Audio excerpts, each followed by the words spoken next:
Call the meeting to order. First thing is approval minutes of May 15th. I move we approve the minutes of May 15th. I second. Any discussion? Second. All in favor? Aye. Next is addition to the agenda. I have two. One is the substation at the Four Corners, and the second thing is the Civic Lift program.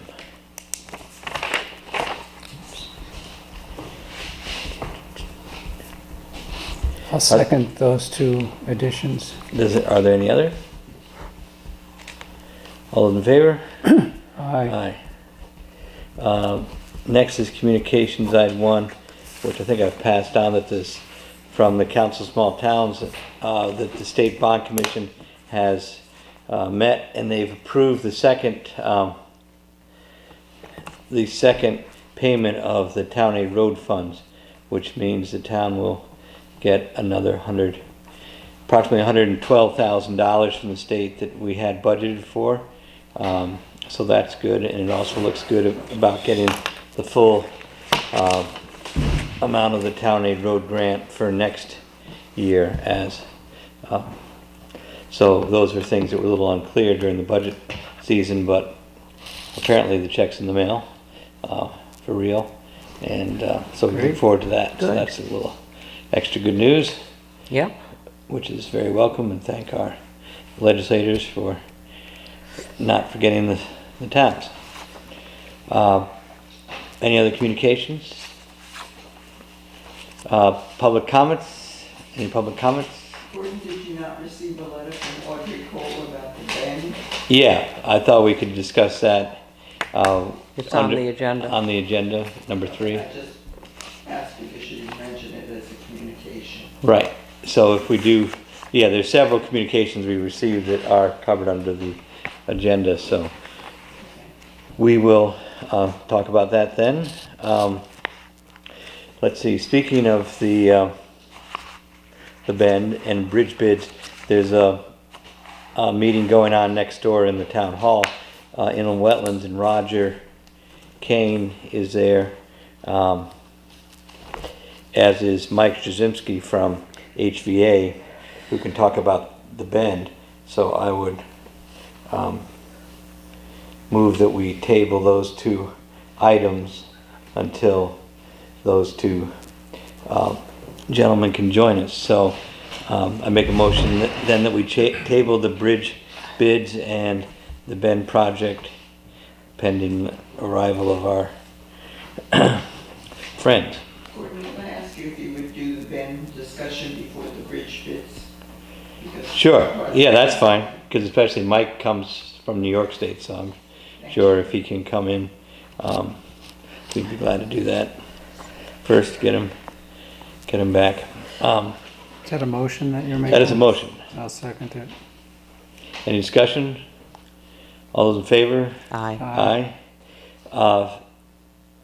One visitor that is here tonight is Jim Vanicki, the road foreman, who has been out looking for graders, and he has a multimedia presentation for us. I do.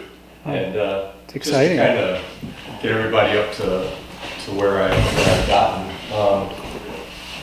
The search I've had, I only came up with 3, basically in the state, well, 1 in Massachusetts, 2 in the state of Connecticut. The W.I. Clark machine, I went over to Wallingford, drove around the parking lot, tried it out. We had it delivered here, and unfortunately it has an engine issue, so they brought it back to Wallingford, said it would cost $14,000 to fix. They want to split the difference with us, and it would raise that cost of the machine to $40,000. So I did a little research, and without telling anyone anything with other mechanics, they said it costs around $7,000 to rebuild. With what's going to be done to that engine, about $7,000. So it seems kind of high, $14,000. It's an in-frame rebuild, so they gave us a list of some things that could be done to it. Another machine I had my eye on was up in Pittsfield, Mass. It was used to belong to the town of Kingsbury. It was won in an auction by Village Truck, which buys auction vehicles and then resells them. I went up there a few weeks ago, tried it out, everything, all the bells and whistles, everything worked well. I called the town of Kingsbury, spoke with the road foreman up there, and he told me that they basically went through the machine a year ago, this last April, from head to toe, put $6,000 into the rear end planetaries, fixed any leaks that there were, but ended up buying the neighboring town's machine, which was a deal they couldn't refuse. So today I went back, took another video, went over the machine again. The only, I was looking for anything negative, and it does not hold in the parking brake. It rolls a little bit. And then the air dryer made a lot of noise.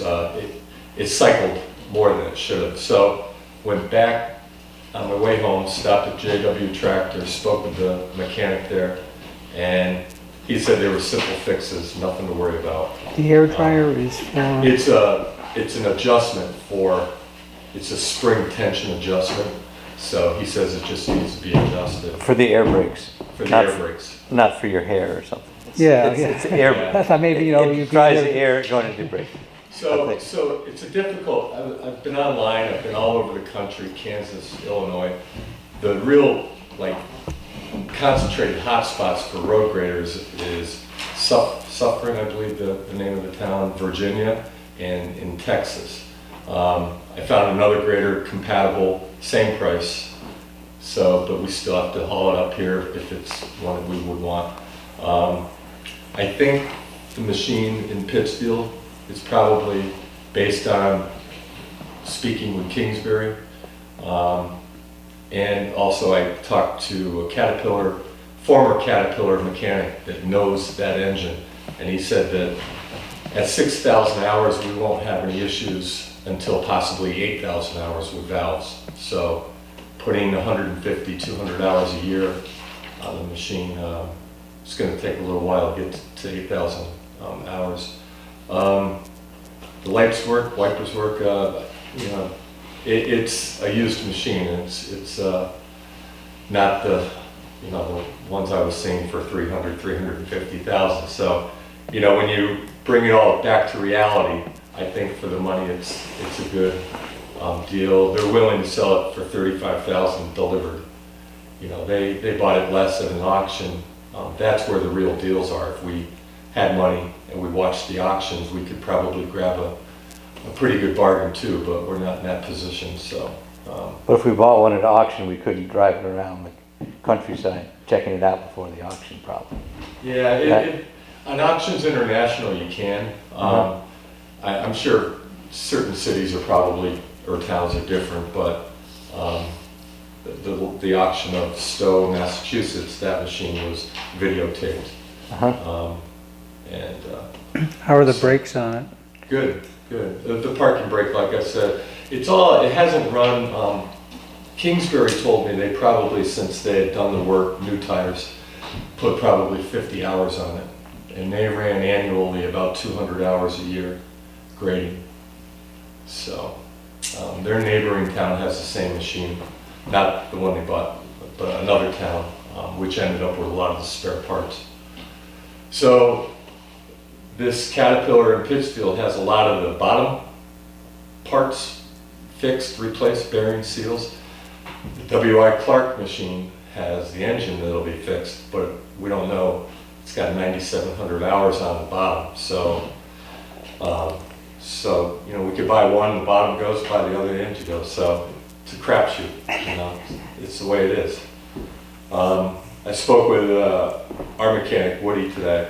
He said a lot of those things you can't tell unless you really take them apart, So you go by maintenance records and sounds and smells of oils and both. How long had the town that owned it, that ended up with a new machine and auctioned this Caterpillar off, how long had they owned it?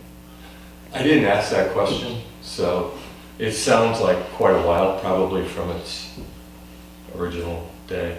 So it sounds like it's been with them for quite some time. So, but I have a video of it. So let's see the movie. All right. Goodness, a 22-year-old had this all figured out for me. Let's see it for 22-year-olds, good. Well, I don't know if I've ever seen a movie in class before. All right.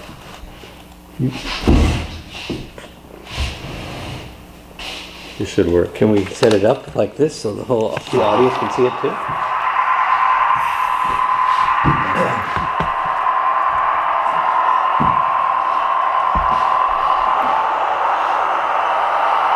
You're going out into traffic. No, that I tried to do that with holding my cell phone. And Yeah. it was pretty bad. I couldn't do it. So it's about the same size as our current grader? Maybe a tick smaller in the, Yeah. in the back part of it. Got duals back here? It does. Yeah. So I'm going through all the blade motions right now.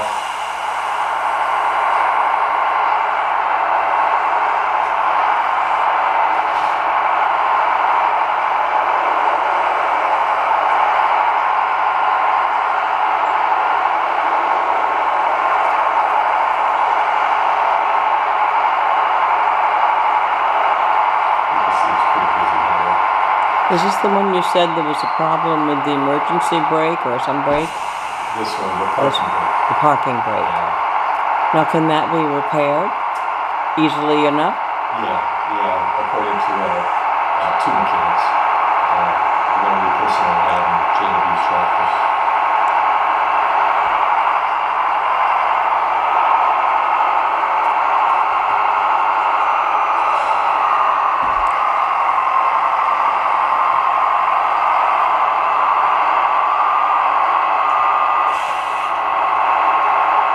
So then, that's pretty much it. Then you see Kenny's got his finger and everything else. There you go. And then, if I can do this one-handed here. And then we do more of a walk around. Right. A little closer. I see it has teeth on the bottom? Yeah, in New York State, it's popular to use the teeth for dirt roads. So, and since that has it, if we do end up with this machine, it's worth a try to Right. go around it. We've never used those before, have we? The teeth like that? No. We've had blades that had notches in them, you know, kind of like punch marks. But Look at that. They have fire trucks too. We should go up there more often. Okay. and so, All right. I think we get the idea. right.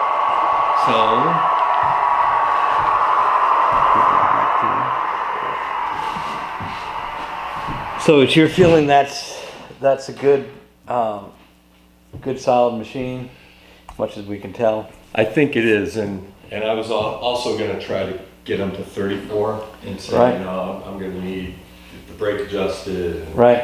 and you know, Stuff. yeah. All right. So, but currently what's out there, and then also today I cycled through the big heavy hitters, H.O. Penn, W.I. Clark, and Tyler Yeah. equipment, and still no graders available. Mm-hmm. So, a lot of them are popping up on Auctions International because now, you know, town governments are getting rid of equipment, but one was a 1967 Caterpillar, so 1970s. So people hold on to them for a long time, but.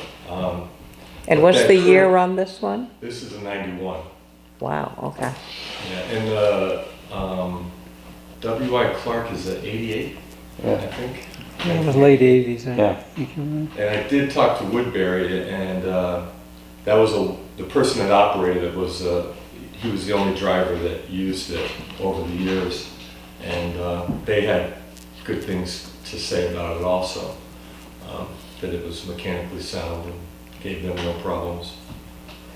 So does this have as many or more, or the set of bells and whistles that you're comfortable Well, with? headlights, windshield wipers work, you know, which is, for me, compared to what I'm used to, our Galleon, we couldn't find the motors. It needs windshield wipers. So I've been for years without a windshield wiper.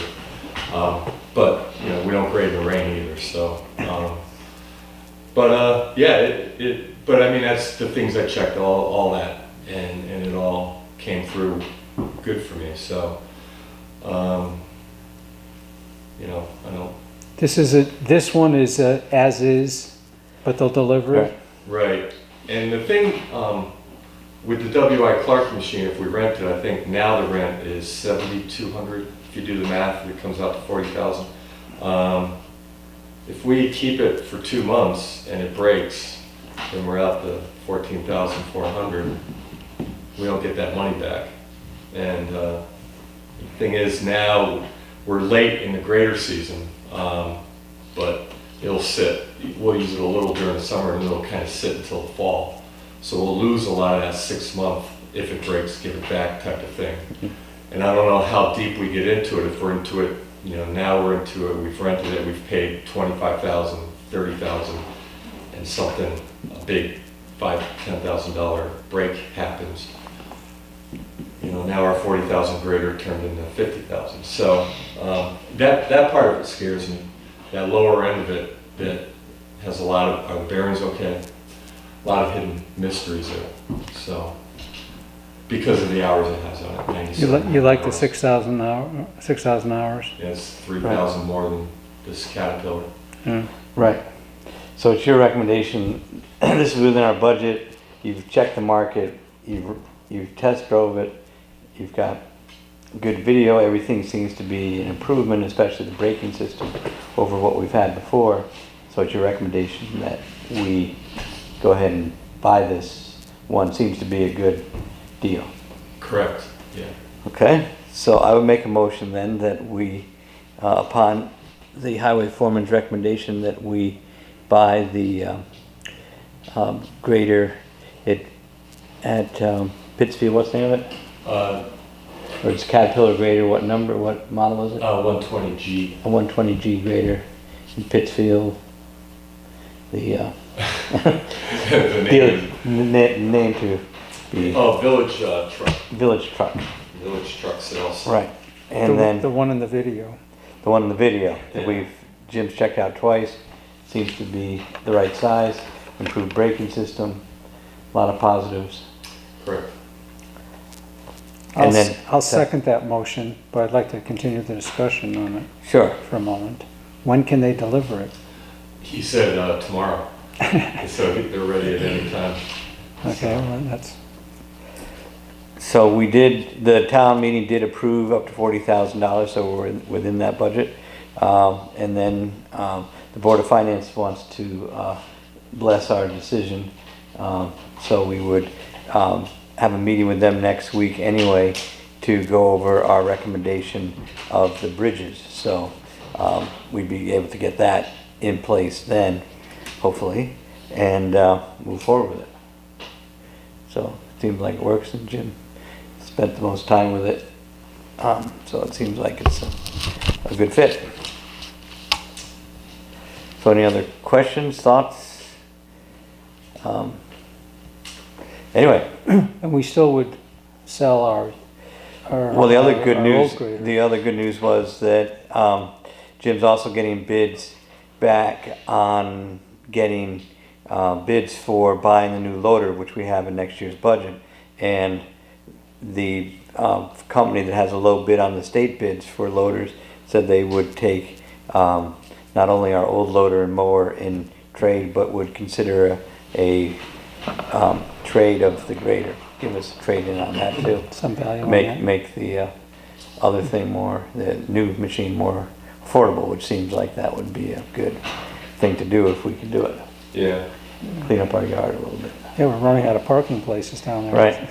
Yeah, I think Right. if we auction it off, we lose money for the auctioneer. Well, however we're gonna sell it, auction Right. just being one of the options, I was stating, I Yeah. mean, if you can trade it in, that's Right. fine, because that's a set price, you don't have to worry about it, it Yeah. is what it is. Okay, any other questions, discussion? I thank Jim for all his homework, and we'll, I'd say then, all those in favor? Aye. Aye. Any opposed? All in favor? Unanimous, and then we'll go to the Board of Finance with our video and next week and hopefully get it in service. Okay, Thank you. thank you. All right, so then, I see Mike Shrimsky is here, and I forgot your name, My name is Lisa Swarovski. Lisa Terozek. Correct tones? Yeah, who has done the latest design for the Ben project? Great. Move some of this out of the way here. And I think Lisa may have the same thing with a couple extra sheets on the board that she can hold up.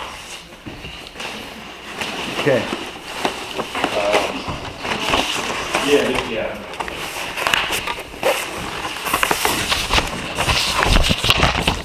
So what you're looking at is the latest iteration of the design for the river access enhancement at the bend. What we're working with now, based on all the concerns that were raised about potential, the old uses of the site, potential contamination there, we kind of went back to the drawing board to come up with something that would minimize, if not eliminate, excavation. And we pulled in earth tones to help us modify the old design to get to that spot. So really the footprint is basically the same.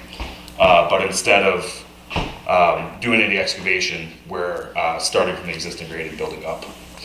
The one big change is that replacing the culvert that runs through here, that's come out because that does entail quite a bit of excavation just by necessity. And it seems like at this point, in order to make this project go, that can't be a part of it. Okay. Unfortunate, but that's just the way it is. But that's under the town road, isn't it? Well, it goes under the road. You can actually see it. I don't know. It may not be. It's here. So it runs under the town road, and then daylight's actually not too far from the river. And in this area here, it's definitely starting to fail. It's subsiding and stuff. Here, it's in better shape, but It's daylighting itself through here. it's daylighting Yeah. itself through Daylighting here. itself is about 3 spots in the woods, which is kind of nice because then it just bubbles over and flows into Yeah, great. the wooded area. Right. So Yeah, filters itself before it goes. filters itself out. Right. So this Okay. is what the current situation is? This is the existing conditions, yeah. Right. And these hash lines here show the footprints of the old shear shop. Yep. The old buildings. Right. So we were going to avoid those, what we were talking about, and we still are, except Yeah. for the culvert replacement piece. Right. And the culvert. Except for the culvert replacement part of the old design. Right. So there's no culvert replacement in the new design. Correct. Correct. Right. Okay. And there's very little impact on the old factory site. Correct. No, we're not touching the footprint of the old factory at all. Great. And, I mean, we're not going into the ground at all anyway, so even if we were over it, we'd just be building up our. So the important part is you're going up, you're not going down. Exactly, that's right. And, just to sort of recap, the existing conditions, right now there's a lot of runoff, kind of a straight shot down, all the way down through the whole site, down to the river, and it's just, especially when you get down into here, there's, real big gullies and a lot of, Water off of the road comes through here and just works comes- its way down here, takes all of this and just keeps building up, and then that's where you get your. So what your are you issue. doing here then So to what- prevent the water from doing that? Okay, so what I'm gonna do yes, oh, sorry. is discuss just the concept of conquer, divide and conquer. So instead of taking all of this water and putting it into one situation, I'm going to break it up into different situations and deal with it in small increments. So instead of eating the whole pie, I'm going to little bits and pieces. So the water that's coming off of the road, we're going to be sending it down into this direction, and then that's going to spread out into the wooded area. This section of parking now is going to be, it's 2% slope, and it's going to be taken care of in a rain garden. The rain garden has a berm, which will also act as a level spreader in case the rain garden does overflow in high volume storms. But I have 60 feet of wooded area which will be able to absorb.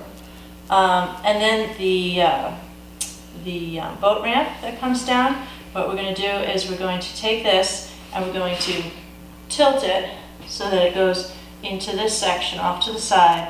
And this section is the old access, which is highly eroded right now.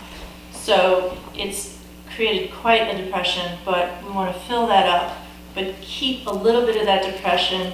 Then we want to have rock checkpoints, rock check dams, and then also plant it. So it acts as a bioswale.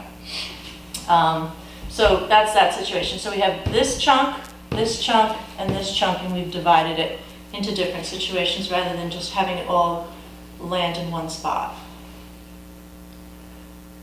Good? Yeah, Good so far? so far so good. So this is what you have in front of you now. So this is the topo of how I want to change it, and there's going to be process put on top of the area. Any of the debris, vegetation that's rotted and turned to soil, that's coming away, and we're going to take that and we're going to put it into the rain garden area. So none of the soils are leaving this property. We're going to use what we have here as far as the organic material. And then there are piles of rock that were dumped there at one point. So we'd like to take and dig, pluck out those rocks and use it on the site, especially in this area. And if we need to build anything up over here, then the stone wall that's existing, that's where we'd like to put the portalet, in that space. This whole thing will be tucked in, and then you will not be able to see it from the road at all, so the neighbors won't be able to see the portalet. And then, what else? So that's kind of it. I did discuss this, I believe. Right, so there's a gate there. There's a gate here, Right. and then here's the bollards over there. So since this is getting raised up, because we're putting a top coat of process on it, then all the existing topo here, that means it's going to be lowered. So I can use that to my advantage. So then when we grade it, then we have an area for the water to flow. So then we can gently swale it and then put rock in there to slow the water down, and then allow the water to just move through into the woodland. Same situation here with the rain garden. If we're building this up, then that situation, the rain garden already has its depression, and then we have to put the berm on the low end side. How much buildup are you We're talking between 6 and 8 inches. across the whole thing? These are the section views, just so that it's a little bit easier to see. This is the entrance. So as you're driving in, there's going to be enough space for a car, 2 cars to pass, but also a car and a person, so the person doesn't have to jump to the side of the road. And you can see the slope coming down into this area. So now this is raised up, so the existing ground is lower. We're not touching that except to just put stone and then put some plantings in there. Here is the cross section for the parking. So I have all the cars now pushed as far away from the water's edge as possible. And then you have boulders placed so that people don't drive into the rain garden. And then the section between the parking area and the rain garden edge is also planted with a sedge that is a shade-tolerant native sedge. And then the rain garden here, you can see as it slopes down towards the water's edge, the rain garden will capture any of the water.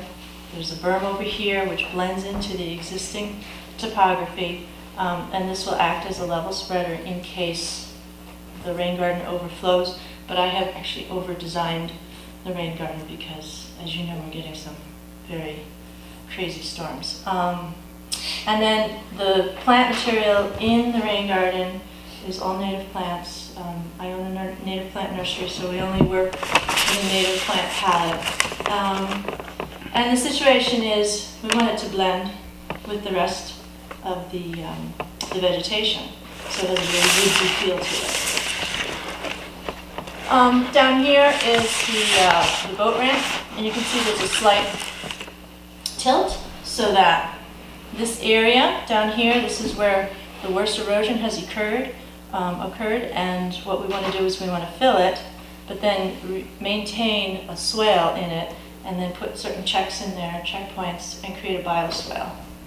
So the water will be allowed to end up going down to the river, but it'll be cleaned as it moves What do you through. fill it with?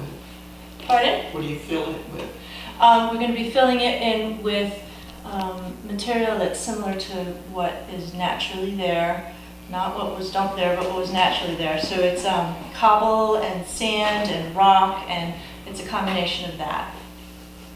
What is cobble? It's a process. It's rock, Oh. different shapes rock. So it's probably like, I don't know, anything between 4 inches down to sand. Golf ball to basketball. Actually, less than basketball. So Depends on your definition. Okay. on the, just so I can understand this correctly, Certainly. the top picture is looking from the road, Yeah. the second picture is looking from the road, And the It's third pic- after you enter the parking or area. looking toward the river. Whatever Yeah, so direct- the river would be here. Right, and but the third picture, you're looking up from the river. So I'm at the water's edge looking up. Okay, I'm just Yeah? making. Yes, yes, you are Because correct. that's a different direction. Yes, Okay. and on this plan here, you can kind of follow along where. Yeah, I'm the I'm basing it, arrows- either Right, right, if something's backwards. Okay, got it. got So it. the area where it's parking, that is all level? That is a 2% grade. Pitch towards the rain garden. How many parking spaces? I ended up getting 13. I believe. 13. If the site went underwater, because sometimes we've had a Hurricane yeah. Irene and stuff, Yeah. how would it be resilient? How? I mean, or would it be? It would be very resilient. The ramp part, I'm doing Yep. inch and a quarter process, which is a little bit bigger, and it'll hold in. We have done projects with that in combination with HVA in New Milford. We did a boat ramp. We used the same material, same thought process, same everything, and it has overflowed. The river has overflowed its banks, and nothing has moved. We also will be using rock at the base of it to tow in the base. And then you can also see there's rock which will be put at the side base so that any kind of flow from the river will not wash away any of the ramp. So it protects it that way. So I did bring this to the fire department last week, and they were pleased to see another way to get to the river, because right now you couldn't get a truck down in there in that washout. One idea that came up though was to put a couple of big boulders at the end of this, so somebody, whether it's a fireman or a boater or whoever, doesn't just go down the ramp into the river. So if it's possible, just to put a couple of What we'd boulders. like to do here is put a removable bollard. Right. So that nobody can drive down there just Right, on their yeah. own. And so you would have to, you or the fire department would have to come in and take those out. So there's a lock on it so Yeah. that you can Yeah. remove them, and then the ground is flush, and then you can just drive down there for the person who has permission to drive down there. Right. Are you talking about sliding off the bottom? Right, just in Okay. case, because you never know when you're gonna have to use that in emergency, if it's possible, just, because we've done that underneath the bridge in Cornwall Bridge, we just put some stone, big rocks there just as, Maybe I'm not understanding. Where would you put the rocks? right at the bottom of the ramp, so Oh, you yeah. stop, I mean, if, So would you wanted a Big, big rock so that big someone rock. coming down can grab onto it, or? a truck would stop. Basic idea, right Jim? Yeah. And we use rocks instead of guardrails. Yeah. So So you- what we had talked about with the last design is we weren't planning on bringing the machine all the way down to the bottom. We're Right. gonna have to move stuff around Uh-huh. because that's gonna trigger a whole different set of permissions that we'll need. Okay. But what we are gonna do is set things up down there to do a couple things. I think this will also have the same effect that you're looking for. Mm-hmm. But the big thing is to set up a pool so it's easier to get your boat in, so you don't have velocity Yeah. at the bottom there. It also protects the toe of the ramp. And I'm sure we can make it so, Right. you know, it's something that'll We be a can- backstop for anything that slides down there. Okay, because we can bring some rock, we can bring our own rocks down. Well, there's plenty of rock down there. Right. Yeah, Yeah. there's a ton of rock on the site, We there's have rocks. piles of rocks, and if we can get rocks from the Yeah. town too. Yeah, if we have need plenty of more, rocks.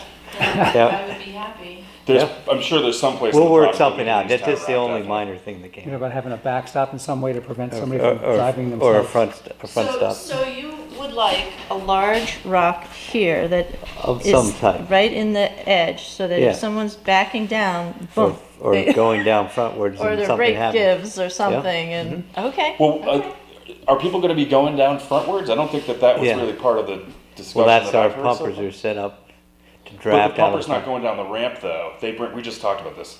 They bring a pump down to the river with the hose. The truck is up at the top. It's gotta be level, I think, to do the pumping. Oh, really? That's what- said that's what they were telling this us over is there. a 13% slope, Uh-huh. and I guess the distance and the height, the elevation, the change in elevation, the pump wouldn't be able to bring the water up. It's not strong enough to do that, which I didn't understand that. Does that make sense? Pretty Former strong. fire chief? It doesn't make sense. Normally you want to Right. get as close to the water as you can. Yeah.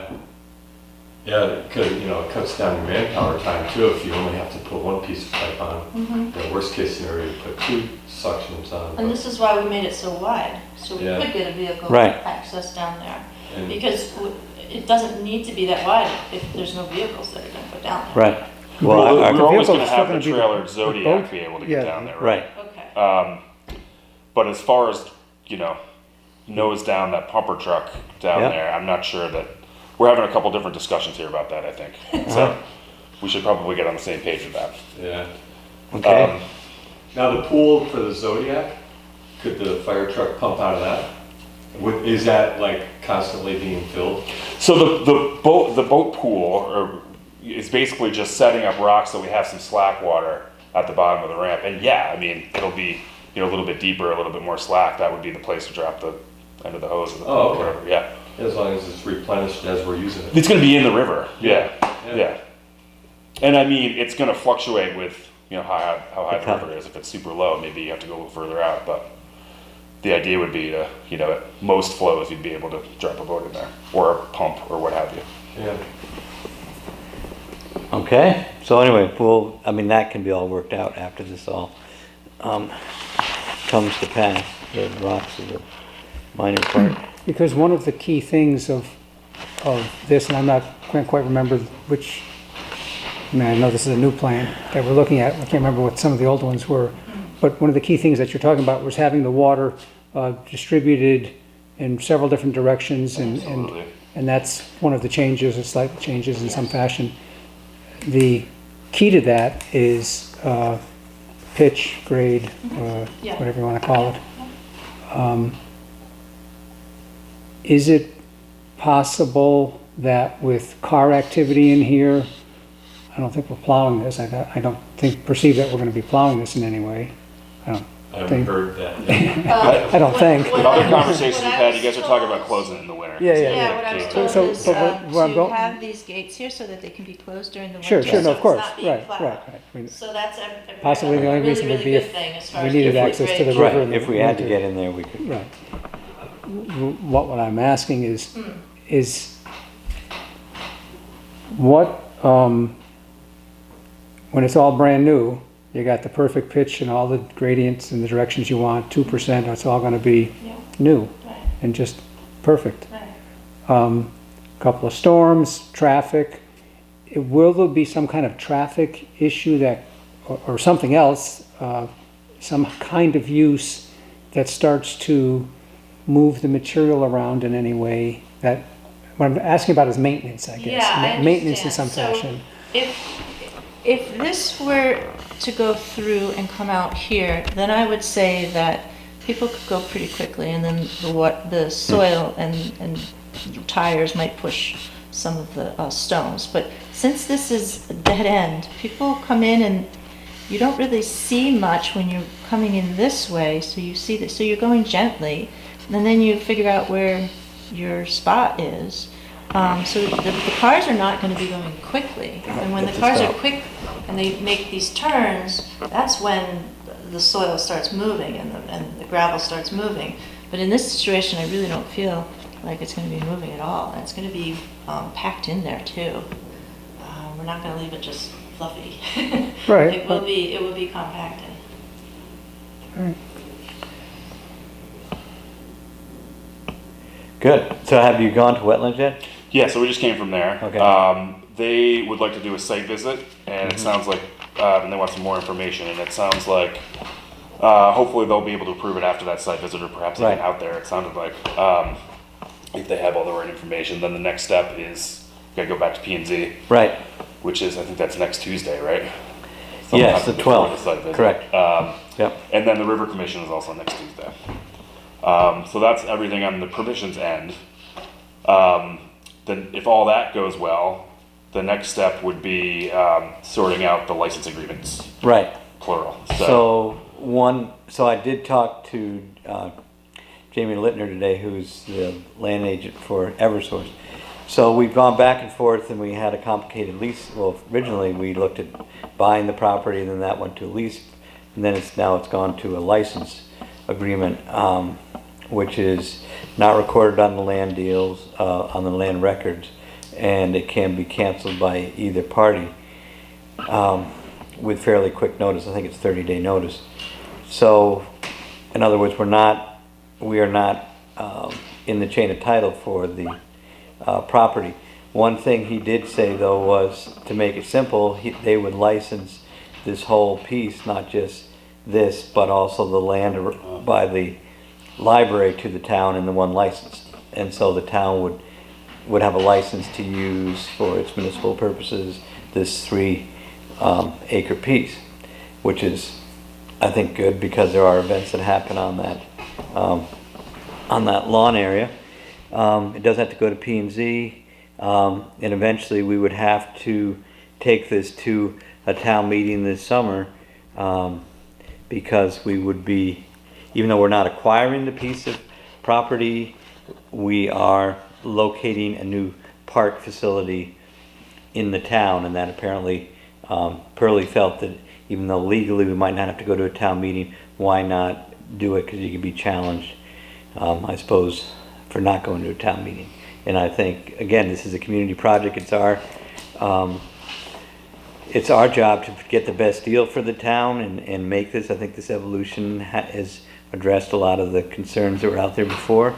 There's a lot of public benefit here as far as better parking, better river access, better fire, better porta potties there, Erosion erosion control. There's it improves the water quality going into the river with the rain garden things, and so I think this is much better than we had before, and it's not often you get one proposal that has so many different public benefits to it, but it's up to the townspeople to decide whether they think it's something the town would do. Under the license agreement, the town would be responsible for maintenance after a period of time.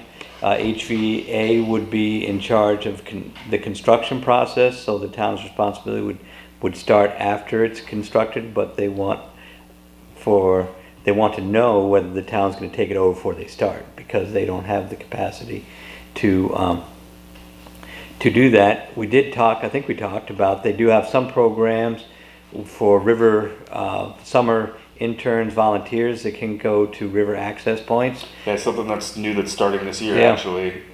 We just named it yesterday, actually. It's the River Information and Outreach Program, the RIO program.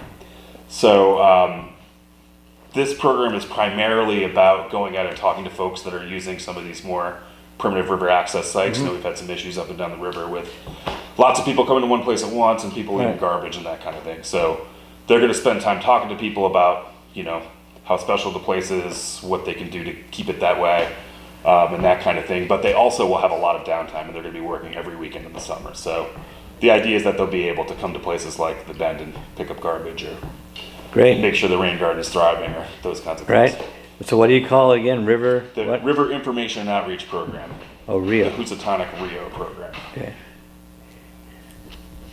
Okay. The license agreement, is there a renewal? Is it automatically renewal? Is it a Yeah, I 1 forgot year, what 5 year? what He it said he is. could do like five years at a time for you guys, or Yeah, something like I that. think so. So he expects to get that in to us by our next meeting. And our next meeting will be after planning and zoning, so it looks like, and then you've got inland wetlands, you got the river commission. So we may be August for a town meeting or something Sounds like that. Realistic, yeah. Right, but I think conceptually, I think this is great. Does anybody have any, maybe we want to, you can study it more. We got another couple of weeks before we get the license Is there any thing. way they can get a rendering of something, or what it might look like even the porta potty area or whatever? Well, Because these- you're gonna get neighbors that might make comments. Right, well, I think we can get these plans put up on the website, and you can even take pictures tonight of her sketches. If you want to do that, that's fine. They're very good sketches, and I think they'll show a bunch of different elements. So, and I think, these plans will be available to look at here, but we can actually get something up on the website. Yep, just let me finish here. Less extensive than some of the Yeah, that's all.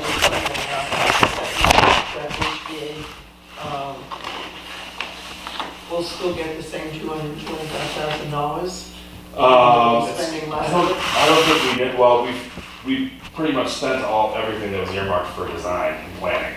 Yeah, As you might but it was- imagine, since it's dragged on for a decade. Yeah, but it was still $225,000 if you were gonna build something much more extensive, and now you're building something less.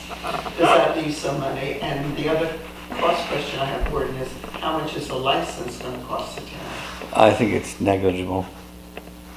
How negligible? We haven't figured that out yet, but I would say it's very little, if anything. Want to work with you anyway. Right, and they also said on their part that we're still talking to them, they may chip in some money for its maintenance for the first couple of years, so I don't see this being a huge And financial. So my I'll say question still goes to you, Mike. Sure. Is there gonna be any money left over, or does that just go to your coffers? Oh, no, it's not like we would just keep it. If there's money left over from the construction budget, it would go to another project. And that's not a decision that we would make, that's a decision that the NRD trustees would make. Right, so this is all being overseen, and all your expenses have to be monitored and reported to a state or federal Yeah, it's just like group. any other grant, we Right. do reporting and, And if you have to money, justify our costs and all that stuff. right. Gordon, why did we move to this license from the other options? Seems like it's simpler. So, people said it gets us out of the chain of title, because CL&P or Eversource did not want testing on the property. The site is not listed as a brownfield, but we know there's an old factory there, as there was in many places in Cornwall. And this is the easiest for the town to cancel. If we have a problem, we just say, we're done. So that's, So what happens if someone has an injury or falls? Is the state? no, the town would still be in charge. We'd still be on the hook the same way if somebody fell on the town green. This would be a town-controlled piece of property. So the benefit of a license is all to Eversource's desire not to have the ground tested. Well, I think it's also for the town's desire to break the logjam, get the project actually done. But so we're eating it all and they're getting. No, I don't think we're eating anything. I think it's very nice of them to offer up their property. They could tell us to go jump in the river.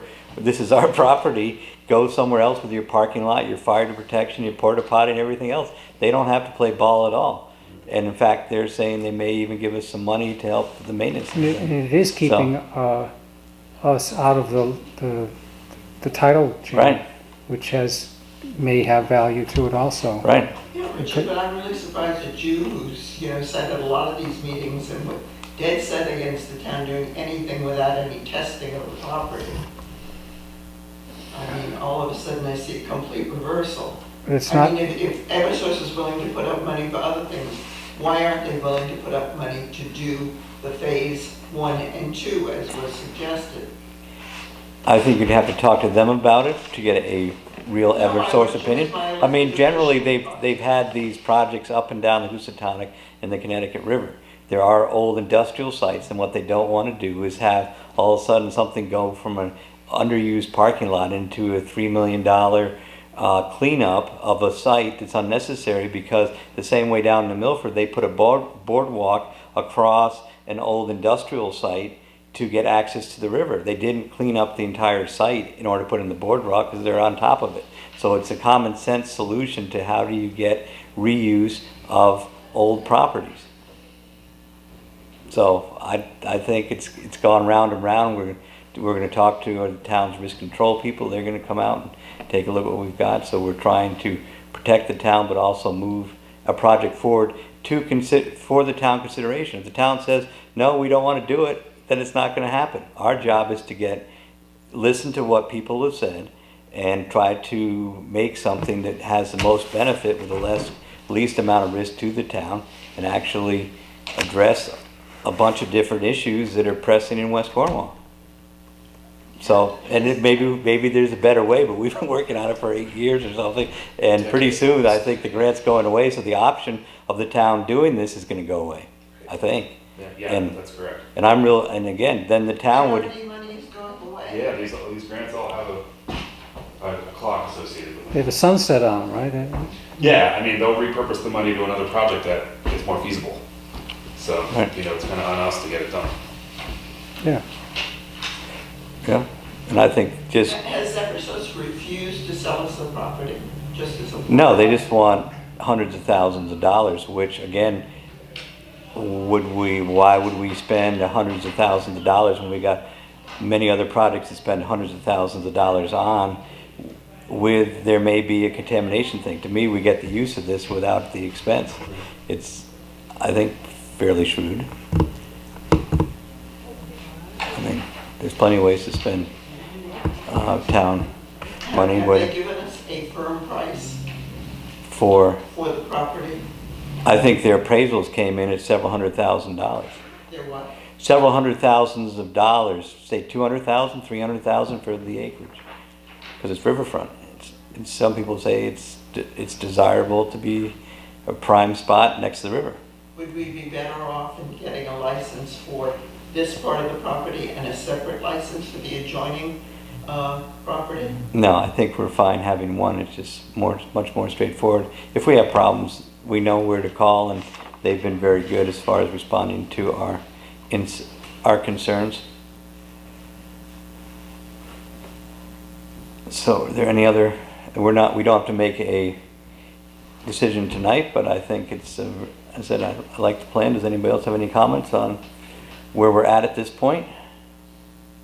I think it gives us virtually the same assets that we have been presented before, with without the with less construction, with less disruption.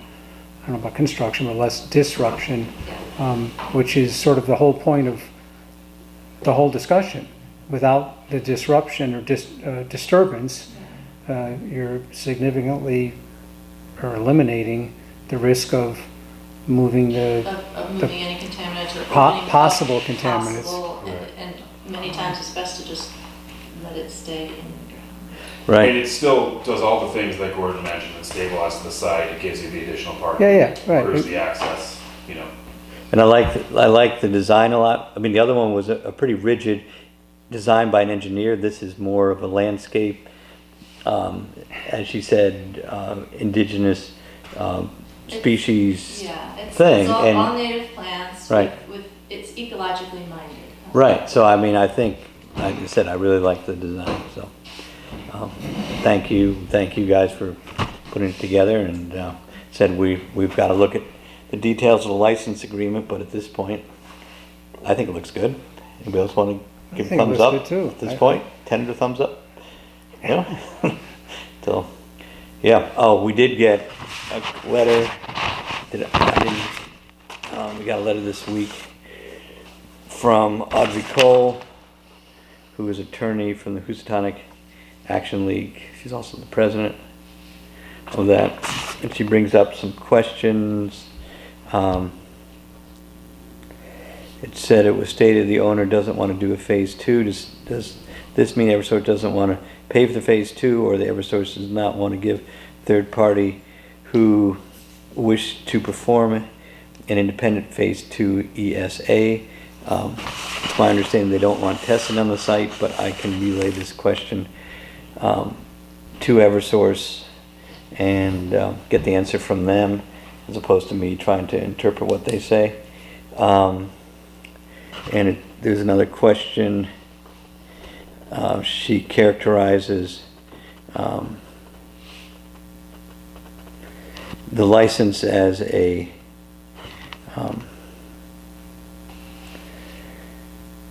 license is a mere privilege, does not convey a possessory interest in the land, does not run with the land, and can be revoked at any time. It's unclear if federal monies under the NRD project will permit expenditures on a site that does not constitute formalized public access or is on an informal industrial brownfield. Have you checked that out? It's never come up before. We've been talking about, the license agreement possibility has come up before Right. this, over the history of this project. We've talked about a lot of different things over the course of Yeah. this history of this project, so, no, that's But not it might something. be appropriate to just find out Yeah, we can do and that. just discuss it. Right. I mean, I think this is the most prudent and reasonable alternative. And again, having, what's that nice word? A processory interest in the land isn't something really the town at this point is interested in doing because of the expense and the potential liability. So The this license seems- agreement gives us everything we want, Right. and it eliminates all the liability and all the possible problems that could go along with owning it.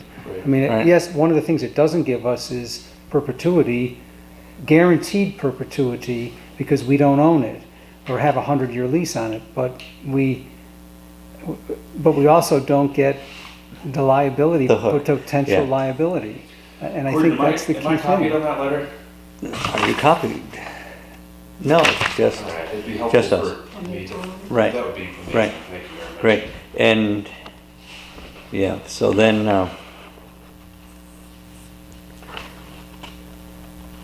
right, so then it says the license would clarify a murky situation. As I said, I'm gonna have some, talk to our risk control people. And she also wants to promote the area because of its amazing glacial diversion of this mighty river, and having your interns down there can help promote it. So that I think would be Absolutely. something that would not happen if this didn't happen. So, so I think those are our main concerns, and again, you can address them once you get a copy of the letter, but that's the bulk of the story. Sounds good. Good, and the other thing I wanted to point out too was in the past, we also learned, because this is owned by Eversource CL&P, which is a publicly regulated utility, that I believe if they go and sell any of their properties, they have to offer to the state and the towns first. So it's not like if they decide to do something else and they've been reluctant to divest themselves of these properties, but if they do decide to divest themselves from the properties, the state and the town have a right of first refusal. So that's another little thing that's in the mix. Okay, so any other questions? Thanks for stopping by, and maybe, do you have your camera, Richard? How do you want to graphically record all this? I don't have a digital camera, I just have the video, so.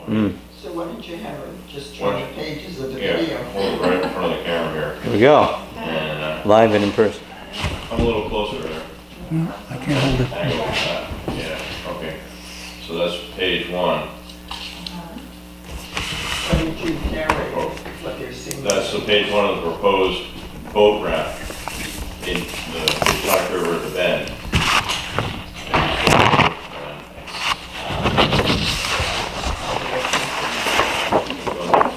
So the first page was what I was doing with any of the stormwater runoff.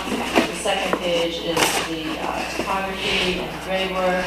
It also shows the rain garden, the new proposed area for the ramp, a little bit of different configuration for the cars, the parking. The Porterlet site now will be tucked away from the site. And then Two the next Xerox one. copies. So I can give one to How you. long will you be able to see the portalet from the river? No, from, No, the way definitely is there. Yeah, you're over 100 feet away from the river's edge. And at the same time, they have green portalets, so it will blend. And also, you know, you rise up and go over before Sure. you get to the, so you're not gonna see it. So when you're down low in the water, looking up, you have to look through all the vegetation first, and you're not going to be able to see the portalet. So the first section here is just the entrance. So we widened it a little bit, so it was safer for 2 cars to pass, or a person and a vehicle, and so it's safety for the pedestrians. It is sloped so that any of the water comes down into this space and then can get dissipated into the woodland. Coming into the parking area, this is this section view, which also shows where the rain garden will be, which will take quite a bit of water off of the majority of the parking area. And then you can see how this land, the existing land, slopes up, so when you're on the road, you will not see the cars as much, because that's all going to remain as vegetated, shrubby, trees, etc., etc. What's the surface of the parking area? The surface will be gravel. It will be gravel. It will not be paved. And then here, this is the boat ramp. So then again, you can see the slope in which direction. This area is the existing condition. You can see that the access is very heavily eroded. So what I'd like to do is to fill this with a material that resembles the existing material that would be along the river's edge, and then add some topsoil in here, conducive for plant growth. We're going to be putting check dams, so any of this water will go into here, and it'll be, let's say, like a 4-tiered rain garden. It's a bioswale. And then down here, this is just the portalet area, and you can see it's tucked here where the existing stone wall is, and then on this side you have vegetation, this side you have a slope and vegetation, and then there's also vegetation on top. So this is very well hidden. Great. One more or no? There is another one, just in case. Anyone's curious about the plant material? This is the rain garden planting plan. And so the parking is here, the water flows into the rain garden. Here's the berm, which will hold the water in. It'll take any of the sediments and keep that into the rain garden. In between this space, parking area, and the rain garden, I have carrots, a sedge that can handle the shade. It'll also act as a filter, so that any of the silt will be stopped before it gets into the rain garden. And then here's just a section view of the rain garden, and then how it tapers down into the existing conditions, so we don't harm a lot of the existing vegetation. On this end over here, the plant material, it's noted the existing bad invasive plant material that we'd like to take away for the health of the land. And then we have a list of native plants that we can plant in their place. And then the rain garden, the concept is to have it very lush and fill in so that it looks like the rest of the existing vegetation. So if you don't know what a rain garden is, you probably won't even notice that it's a rain garden, but it'll still do its job.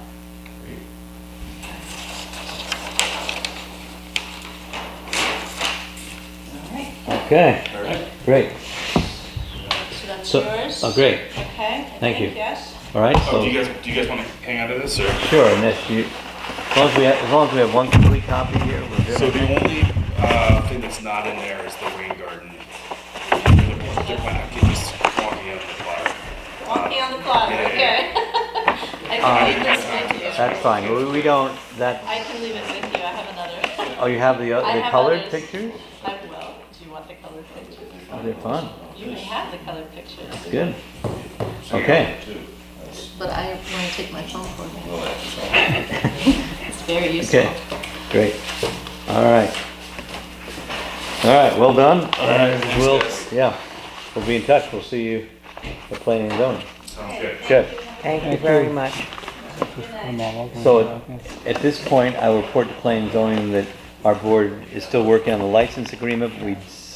We have general support for the concept, taking it to a town meeting, let the town exercise its franchise rights and decide whether it wants to do Sounds this. good to me. Right. I think this is an Principle, improvement. we Yeah, agree like- with this in principle. Like the goals and the new plan. Okay. Good. All right. Roger, you still awake? I am. Good. All right. So now we're into bridge bids. We had a bridge bid opening, 2 bridges this Monday at 10 o'clock. And the selectmen were there, even though it wasn't a selectmen's meeting. It was a public bid opening, and To bridge or not to bridge? to bridge or not to bid, we had 5 companies bidding. Roger has, what? 2 bids each. 2 bids each, except didn't one just do one? I think Fuji just did one. But anyway, maybe. Anyway, doesn't matter. So Roger and Dave Batista have been poring over the details of these fairly heavy proposals. And where are we at, Roger?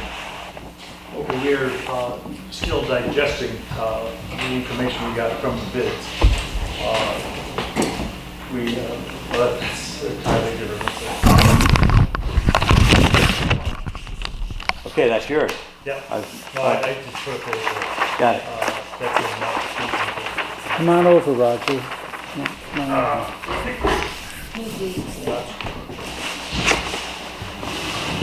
Okay. Sit in the hot seat.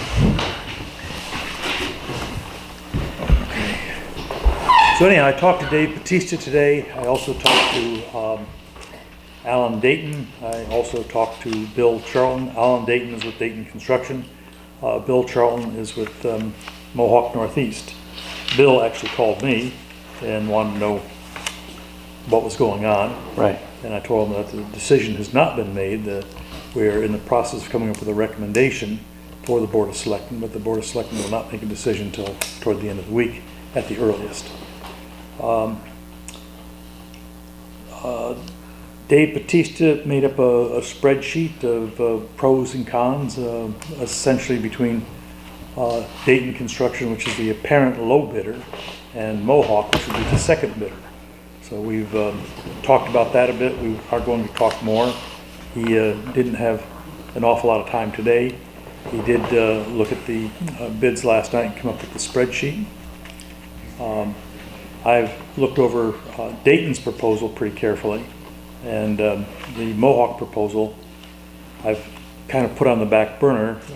I have a meeting set up for tomorrow at 2 o'clock with Alan Dayton at his office, and we will talk more about his bid proposal. I'm not asking him to change it, but I just want to talk to him about interpreting it.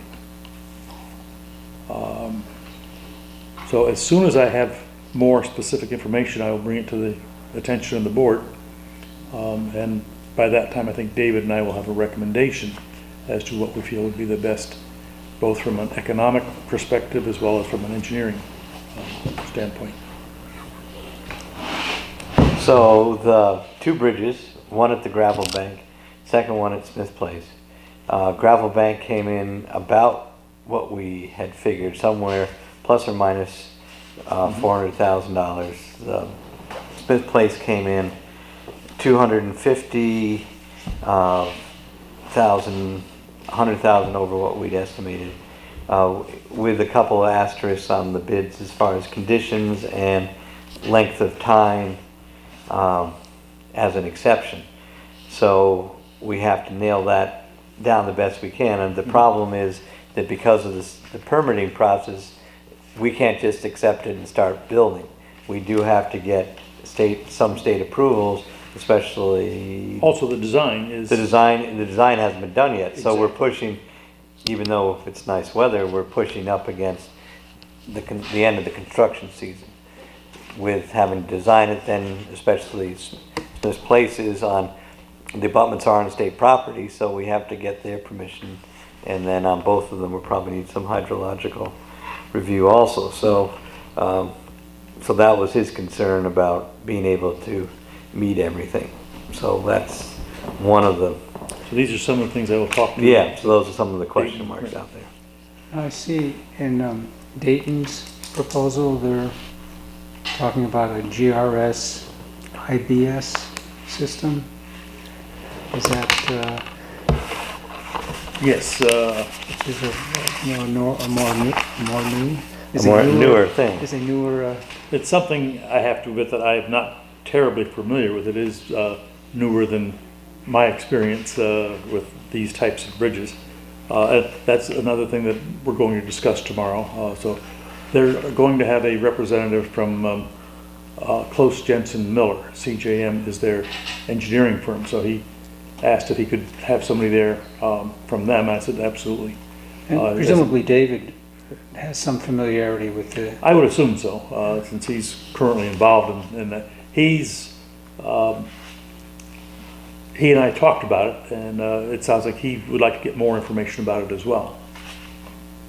Well, in terms of time, is there any danger on the Smith Road Bridge? No. If we put, oh, so if it didn't happen this year, if it didn't happen until next year, Right. it wouldn't be a critical emergency situation? The first thing that will happen on Smith Place is a pothole in the middle of the bridge.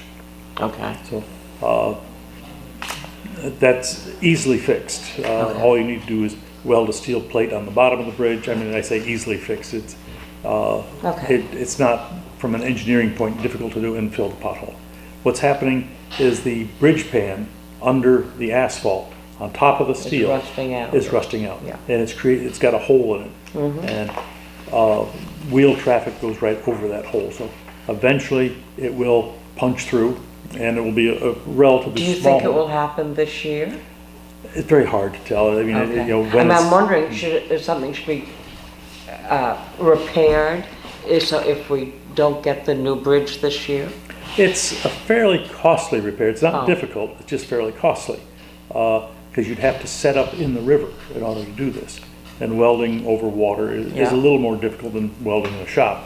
So you'd have to weld a plate in, then you'd repair the pothole just like any other. So it's really getting somebody in there in the river to set up scaffolding, bring in a welding machine, weld the steel in. could you dig out on the, make the hole bigger, put the plate in from the top? That's another approach, yes, so it's not a bad idea. Because we're talking about doing it for temporarily. Right. And I'd say you're probably in the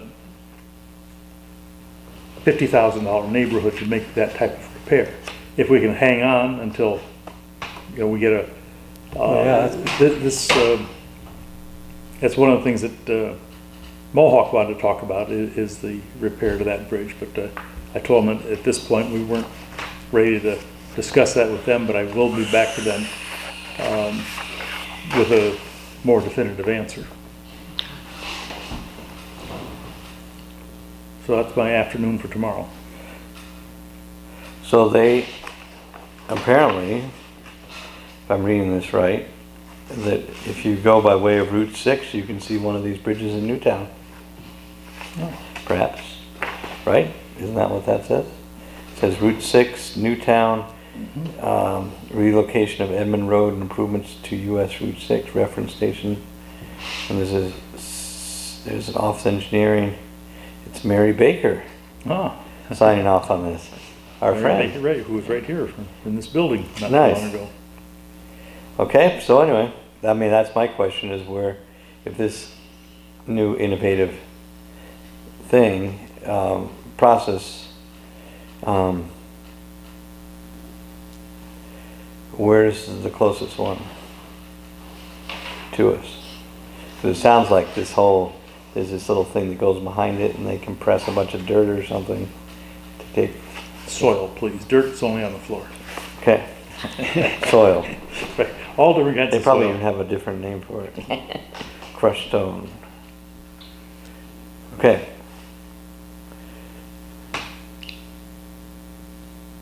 It may be the perfect solution, or maybe not. Mhm. Okay, anyway, it'll be an interesting trip. Right. Right. But have you had a chance to digest a little bit of Dayton's proposal? Because if you have, I'd like to take it with me tonight, so I have. Right, I'll definitely take it. Okay, I'll take Right. both of those, and Yeah, as the other copies Dave.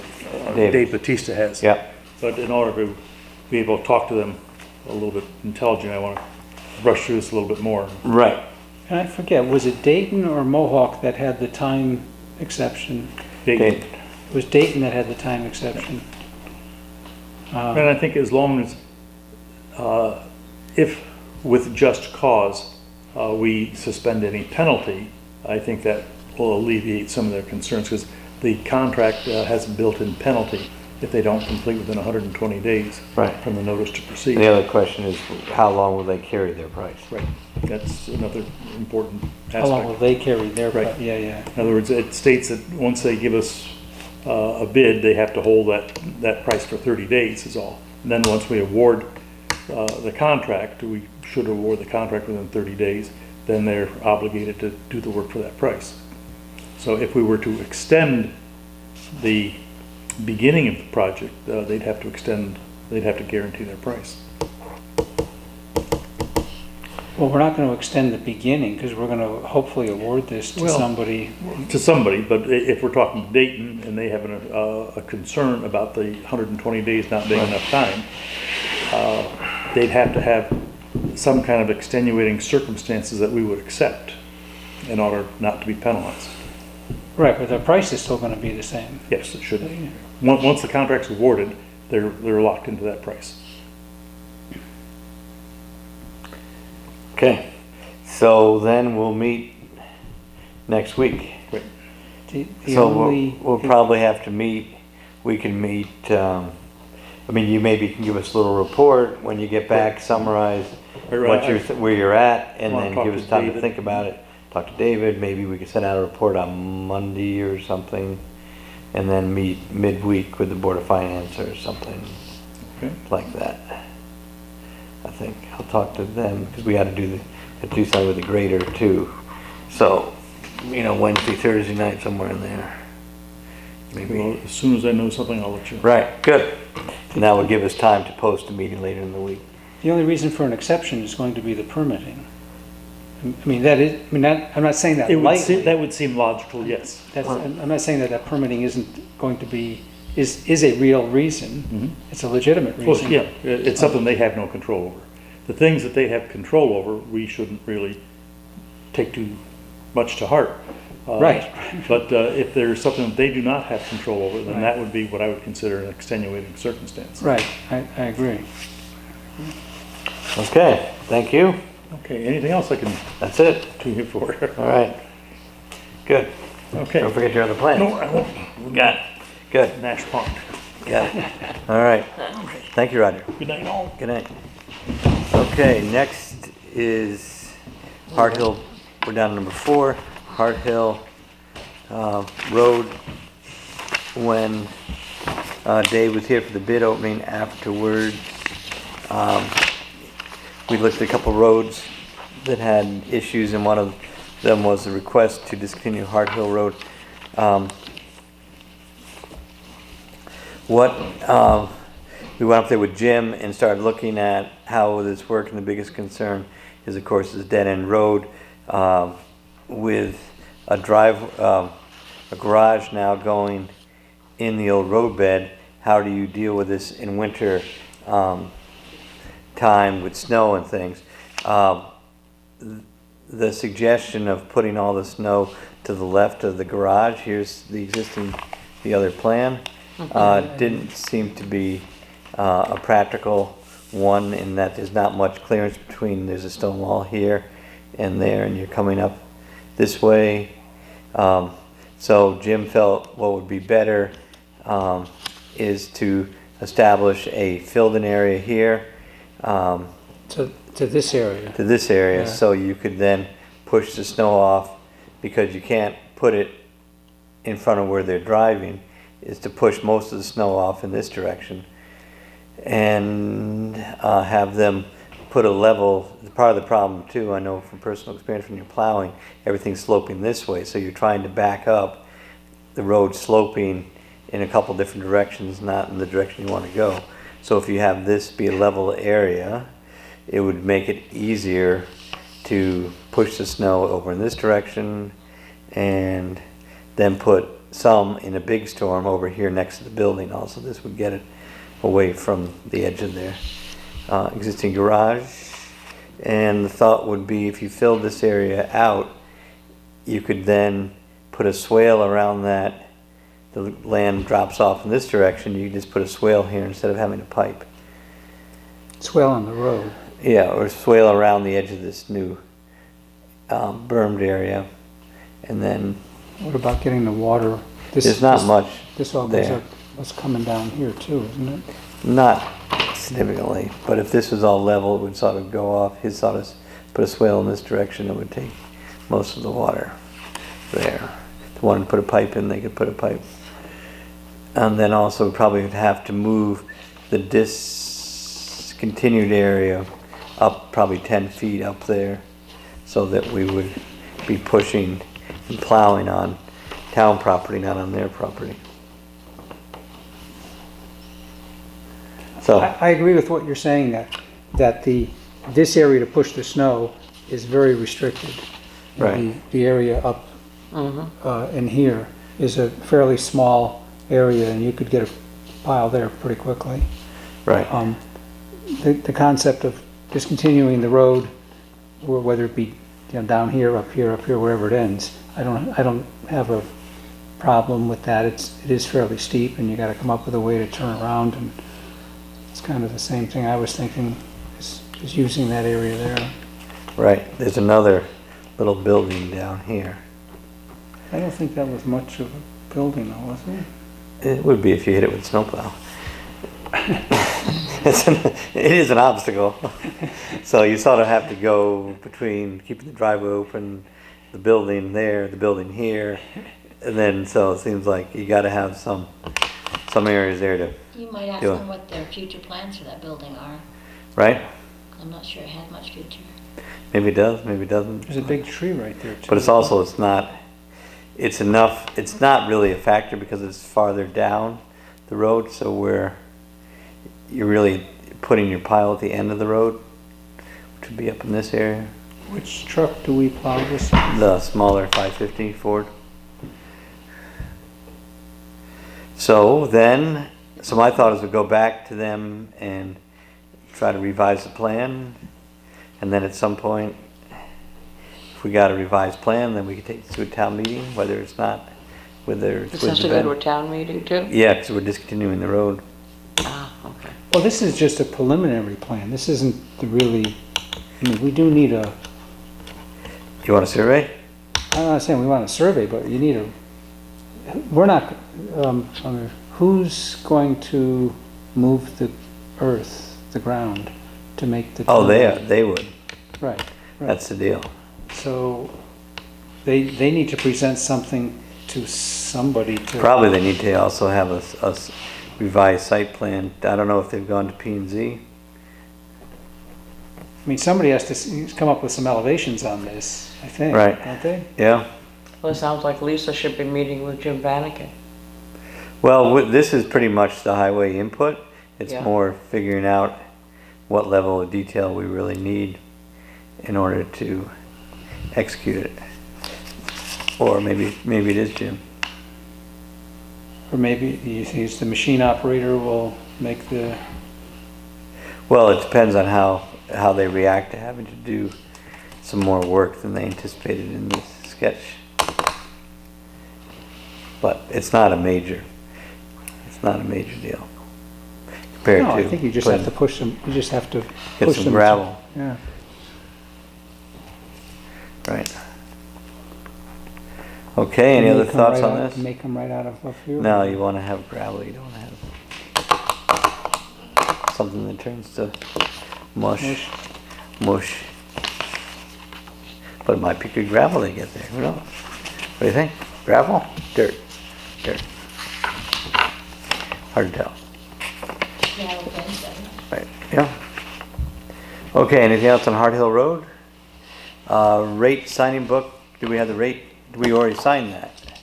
We signed it, so now we'll say we actually signed it, and the new mill rate is 16 point something.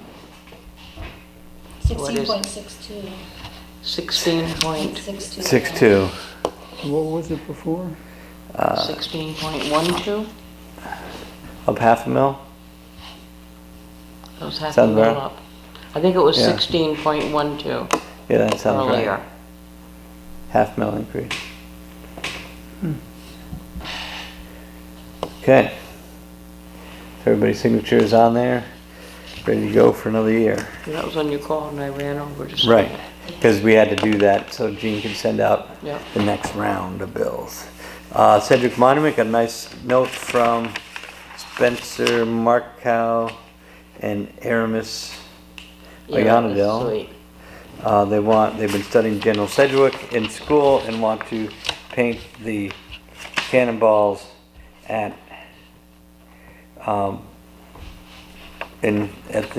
Sedgwick Monument in Cornwall Hollow.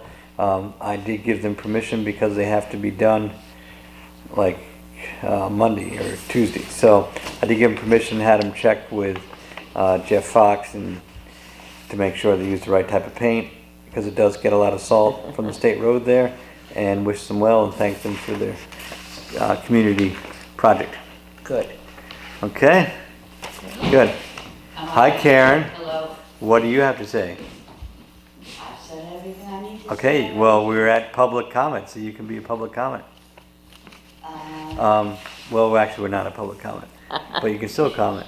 We have something you might be interested in, that I got the site plan for the Four Corners. They're putting a 20 by 8 foot wide concrete slab to put a bunch of regulators, transformers for the power system, and that's gonna have a fence around it. And I told my friend Steve from the power company we would like a vegetation plan. He said yes, as soon as they get it worked up, they are going to put some screening around it so you wouldn't see that. But obviously they need to have a substantial fence around it so somebody doesn't go zapped. But this will help with power dependability, which is always a good thing. Okay, well, So I'm glad you got that. I've had some questions about it. I know that they There it is. had an easement on it, and it looks like they're making improvements, so. Right, and they're going to, it's all on their property, and they are going to screen it and plant it and do all that good stuff. But they've been a little busy down in Lower Connecticut, yeah? yeah, mid-Connecticut for the time being. Okay, so that's the substation case, and Civic Lift is something, I don't know if you were there, Priscilla, at the COG meeting. This is a company, website company based in Torrington that does municipal websites, interactive websites to promote them. Oh, then, not COG. They talked about. Yeah. Yes, I was. So there. this is and he's done it for some of the bigger towns, and he's offering to do a regional one for, I forgot what it was, $5,000, $10,000 or something. So the COG is going to go into that, and they just want to have authorization from all the towns that want to be included. And my feeling is we have a great website ourselves, but this would plug us into some of the information on our website into a regional website, and so people in New Hartford want to know what's going on in Cornwall, they know it. And there's also there's like a neat feature it has too, which has an interactive map that you can put yourself on the map. So you're going down, or up Route 7, you can say, here's the rug shop, here's the bank, here's the liquor store, here's the country market, and you go up this, so you can see the covered bridge is not in Cornwall Bridge, and you can go up through the covered bridge and see all the stuff that's going on up there. Yeah. So anyway, I just think it's good to be part of I agree with you. an expanded internet, mobile, interactive presence would be only a good thing for us to be part of, so. So it'd probably be good to get a motion to authorize me to enter into any agreements through the COG, on behalf of the COG, on behalf of the town, with Civic Lift to get us part of this. If you make the motion, I'll second it. This is being funded by. By COG. By COG. So I don't think there's any direct money from the town. Okay, so that's a motion, I second. okay? Any discussion? Do you want to make the motion? Rich is making the motion. Why don't you Oh, make I made the motion? Yeah. I'm making the motion to authorize Gordon to take action. To enter into any agreements Yes, with yes, COG yes. on behalf of Telepathic the town. motion. Telepathic. And Priscilla's seconding it. Okay, any more discussion? All in favor? Aye. Aye. Any public comments? Karen? None. Your hair's matching your shirt. Thank you. Something, that's good. All right, good to have you here. All right, I think that's it, other than any public comments? No, you had sent something around about tobacco. Oh, And I don't think also we took any new- teacher retirement. Those were the other two things you sent around. teacher retirement. Oh, but I don't Right. think we are going to take any action on any of that. Oh, okay. They're just gonna put up their tobacco-free zone signs, and, teacher retirement's still out there.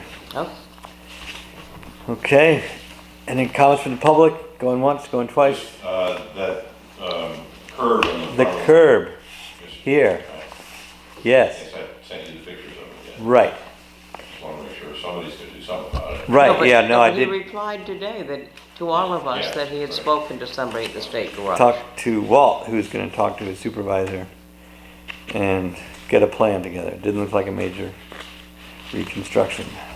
Is this something that you've contacted somebody about? Yeah, I tried doing it once before, to no result, so. And I mow the lawn, well, I can't mow it anymore there, so. Some Yeah, snow plowing? asphalt curb doesn't do well. What do you think caused it to happen? Snow plow. I don't wanna say because it will, I think it might have been one of our town plowers, that might have done it. It could have been, Yeah, and it could have been state plowers too. could be a state plow. Yeah. So, it is on the state highway, it's not on the town road. Mhm. So, anyway, all right, so, no other public comments? We gotta pay bills and we have some. I'll make a motion to go into executive session, talk about tax delinquencies. Okay, that's Second. it? Okay, that's it. All right.